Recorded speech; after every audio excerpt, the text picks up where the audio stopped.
انسان کو برائی سے بچنے کے لیے ماحول تبدیل کرنا پڑتا ہے. جس معاشرے میں انسان برا بنتا ہے اس میں برائی چھوڑ دیتا ہے, لیکن اس چھوڑنے پر قائم رہنا اس کے لیے مشکل. تو اس کے لیے تبلیغی جماعت میں جانا پڑے گا, سیروزہ لگانا پڑے گا, 4 مہینے لگانے پڑیں گے. مسلسل جب نیک لوگوں کے ساتھ بیٹھو گے اور برائی سے بچے رہو گے, ماحول تبدیل ہوگا تو آپ پورے چینج ہو جاؤ گے انشاءاللہ. سمجھ رہے ہو کہ نہیں سمجھ رہے؟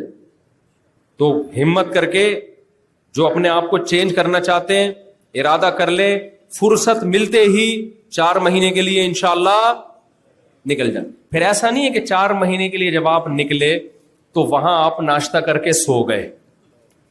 ایسے بھی میں نے لوگ دیکھے ہیں. ہم سیروزے میں گئے تھے, الحمدللہ اتنے بعض نیک لوگ ہمیں ملے, صبح سوتے تھے 1 بجے اٹھتے تھے وہ, پھر نماز پڑھی, کوئی تعلیم معلیم میں بیٹھے, کچھ کھانا وانا کے پھر سو گئے الحمدللہ. پھر وہ عشاء کے بعد بھی سو جاتے تھے. اچھا شروع میں بڑا شرمندہ ہو رہا تھا ان سے نا, کہ یار یہ تو بہت پہنچے ہوئے ہوں گے, پتہ نہیں ہم سے اتنی عبادت ہو نہ ہو. یہ بولیں گے دیکھو مولانا ہو کے یہ اتنی عبادت نہیں کر پا رہے اور ہم غیر عالم ہو کے. لیکن جب انہوں نے ان کا اسٹائل دیکھا نا تو میں نے کہا الحمدللہ ہم کوئی نیک نہیں ہے, لیکن اللہ کا بڑا فضل ہے, ان سے تھوڑے سے کیا ہے یہ اسٹائل نہیں ہونا چاہیے.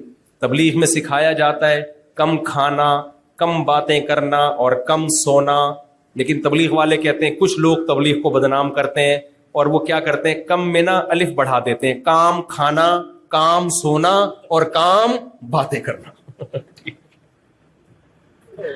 تو یہ تبلیغ کے اکابر کی ہدایات نہیں ہے, یہ کچھ ہم جیسے کچھ نالائق لوگ تبلیغ میں نکل جاتے ہیں, پھر تبلیغ کو کیا کرتے ہیں, بدنام.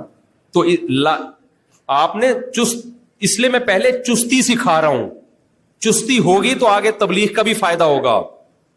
کھانے پہ, کیونکہ میں نے دیکھا بعض لوگ تبلیغ میں نکل کے دبا کے پھوڑتے ہیں یار, ڈبل خوراک ہو جاتی ہے, کھائے جا رہے ہیں. ہمارے ایک استاذ بڑے مزاحیہ تھے, تبلیغ میں گئے نا تو بڑے لال سرخ موٹے تازے ہو کے آئے.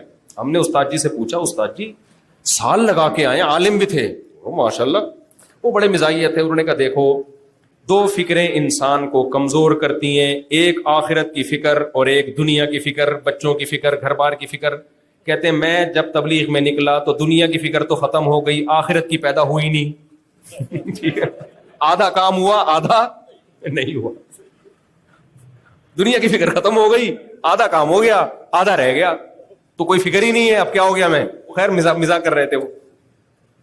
تو ایسا نہ ہو کہ آپ تبلیغ میں نکلو تو گھر بار کی فکر تو گئی, وہ بھی نہیں جانی چاہیے, وہ تو شریعت کا حکم ہے, اور آخرت کی بھی پیدا نہ ہو تو پھر پوستی بن کے آتا ہے اور سست ہو جاتا ہے.